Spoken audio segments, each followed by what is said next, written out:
Hello folks, welcome back. In this tutorial we're going to look at exporting your finished projects from Adobe Premiere Pro. Now to get started you need to go to File, Export and Media. Now as you can see at the moment media is greyed out, we can't select it. And the reason is because we don't have the timeline selected down here. So your first step is to make sure you've got the timeline selected like so. The yellow or gold trim surrounds the timeline window. Go back to File, Export Media, and the Export Settings dialog box pops up. We've got a monitor here, and up here we've got two tabs. We have a Source tab, and in the Source tab there's an option, which you click on here, to crop the current video. So if you want to, you can crop it down slightly to adjust the image that you're exporting. Although I've got to be perfectly honest, in my opinion this is something that you really ought to have done during the edit. So I'm going to put that actually back to what it is. I can understand you might want to do some trims and changes at the end, but it would be an odd choice to do so. So we're actually going to ignore that crop tool, but that's about the only thing you might want to check in the source monitor. Okay, we're going to go back to Output, and down on the bottom here we've got a time marker. And if we scrub it up and down like so, it'll take us through the entire edit. In my case, mine is 35 seconds long. Now for the purposes of this actual exercise, I'm going to trim it down to about 10 seconds just to make it run a bit faster later. So I'm going to put my time marker at 10, and if you actually want to reduce the amount you're exporting, you can grab this tab here and trim it down like so. So all we're going to be exporting now is about 10 seconds. Our next port of call is the export settings up on the top right here. You have an option to go for match sequence settings, but in all honesty you want to be a little bit careful about using that. You'd click on that if you're actually going to export it probably for broadcast or TV use, because it would be quite a large file size. So by and large I would say you don't need to click on match sequence settings. You'll end up with a very large file, and as most of you are probably going to be exporting for DVD or the internet, you might want to leave that one alone. So match sequence settings you only really click on if you're going to do a very large file size for broadcast or for industry. Under your format you've got a variety of options. I would recommend you always stick with H.264. Under the preset, Premiere Pro comes armed with a variety of output settings that you can choose. Kindles, phones, tablets, iPads, Vimeo, YouTube, you name it. Or of course you've got industry size files here, but again if you go for something like HD 1080p 25 or HD 1080i 25, it will be a larger file size. So these ones sort of from here down to here, or probably down to here rather, are for broadcasting output and are larger file sizes. Probably most of you are going to be going for Vimeo or YouTube. So for the time being I'm going to go for Vimeo HD 1080p 25. And you can see my preset has now loaded up here.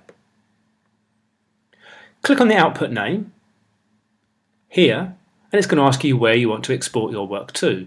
For the time being I'm going to leave it entitled Edit 1.1 and I'm going to export it onto the desktop. When you're happy with your export location, click on Save. Make sure Export Video and Export Audio are both selected. And the thing you want to keep an eye on down here is your source sequence and your output. Essentially you want to make sure that your source sequence matches the output so we get a nice render. My sequence is 1920 by 1080. It was shot on a square pixel, a progressive format at 25 frames a second. And if we look above, the details are the same for the output. That's our main aim all the way through, to make sure that our source, what's in the timeline, matches our output. When you're happy with your export settings, you can close that window back up just to tidy things up a bit. Underneath, you've got a range of effects that you can add on if you wish. Let's just run through them very quickly, because I've got to be honest, they're okay, but again, I do believe, when it comes to adding effects, that's something that would have been done in the timeline rather than as an afterthought at the end. We're going to click here, and we've got a range of effects that can be applied to the final video. Bleach bypass, filters, let's click on sepia tone, bleach bypass. Some of them give slightly more cinematic looks to your work, but in all honesty, I've got to be honest, day for night, oh dear, that's not too good at all. I've got to be honest though, I think really effects are things you would have done during the edit, so I'm going to deselect that. On here you've got image overlay, and you can click on that and then choose an image that you want to overlay on your video, but again, I think these are things you would have done instinctively as you were editing. You can also overlay a name to put titles on, or if you wish, you can click on here and you can have a counter and a time code, possibly useful for broadcast and timing of edits and further effects. Anyway, I'm going to switch all those off because I think most of those are things that you would have done in the edit. Let's now turn our attention to the video export settings. We're going to click on the video tab. And we're going to start with our basic video settings. If you match the source again, it'll automatically set your export to the size of the files based on the timeline, but that'll be quite a large export and again, suitable really only for broadcast or TV viewing. The width of my video frame is 1920, the height is 1080. I shot the footage at 25 frames a second, so I'm going to leave it at 25. The field order depends on what your camera was set to. If it's progressive, set progressive. If your camera was set to an interlaced format, you want to click on either upper first or lower first. To be honest, if you've shot interlaced, it won't matter really whether it's lower or upper, but do make sure you select one of those if you have shot on an interlaced format. My footage was shot progressive, so I'm going to select progressive. For aspect, most cameras will be shooting at a square pixel of 1.0, so make sure you select that. Your TV standard can be either NTSC or PAL. NTSC will be for Japan and America largely, and PAL will be largely for Europe. We're working in Europe, so we're going to leave it to PAL. For the profile, there are three settings: baseline, main and high. These different settings will restrict the amount of bitrate data that you can encode with. Now, in all honesty, I would recommend you don't set it to baseline or main. Leave it at high, because it will mean you can actually play a bit more with the bitrate settings, which we'll come to in a second. If you leave it to high, you've got a better chance of things playing on a wide variety of formats like Blu-ray players, YouTube, phones, tablets, TV, the internet and so on. So always make sure that's selected to high. Your level will have some sort of bearing on the bitrate as well. By and large, you want to leave it set to 4. For streaming on the internet, for working with computers, and for burning for DVD, a level of 4 will actually help you set a good level bitrate later on. I would avoid cranking up to 5.1 unless again you're exporting for very large formats like projections in cinemas, possibly television, broadcasting or HDTV. But for most rendering for YouTube, Vimeo, computer, phone, tablet and web settings, a level of 4 is appropriate. You can set render to maximum depth. It will actually improve the quality of the output, but it will make the encoding process a little bit longer. When it comes to bitrate encoding, you've got two choices: a constant bitrate or a variable bitrate. I would put it to variable bitrate 1 pass, set the target to 5, and your maximum bitrate you can leave at 8. Keyframe distance is worth explaining. You've probably heard the word keyframe before, and keyframe, which is one word, usually applies to an animated property in After Effects or Premiere. Keyframe in this instance, which is 2 words, is something that's slightly different. During the encoding process, Premiere Pro will actually place frames, in this instance every 25 frames along the timeline.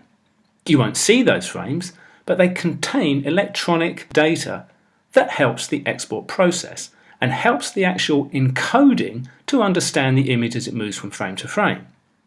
If you've got something that's a fairly stable image without huge amounts of motion or huge amounts of effects, you can leave it at say 25 frames, which is the same as the frame rate here. If, however, you've got something that's got a lot of motion and a lot of effects and a lot of movement, you might want to put it down to 12. That'll help it read the changes in motion from frame to frame. If you've got something that's fairly stable though, put it back to 25. The last thing you want to consider is these 4 tabs down here. You can click on Use Maximum Render Quality. It will improve the image, but it will make a slightly longer encoding process.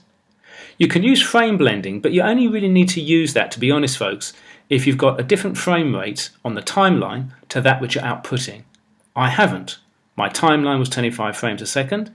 My output is 25 frames a second. So I'm going to ignore that. If you've previewed the work already in the timeline, you can click on this button here. That means that whatever previews you've done will be used in the encoding process and it will speed up the final encode. I haven't previewed my work already, so I'm going to deselect that. It means there'll be a longer encoding process, but it will actually do the previews as it goes along. If you want to, you've also got an option to import it into the project itself. I'm going to click on that. Now, let's just zoom out one final time. You've got 2 options, export or queue. If you click on export, it will start exporting the project from Premiere. I'm not too keen on that because what it means is it locks Premiere down and you can't do any more work. I would say the best one to use is actually queue. So it will send this export to the Adobe Media Encoder, which is done here. As you can see here, here's the name of my export, which I've called Edit 1. It's running on an H.264 encode. You can click back on Custom if you like here, and you can make any more further changes that you wish. I'm happy with my export settings, so I'm going to click on OK. You can also click here and just double check your output location. Mine, as we said earlier, was the desktop. I'm going to click on Save, and I'm now ready to export. We do that by clicking on this button here, Start Queue.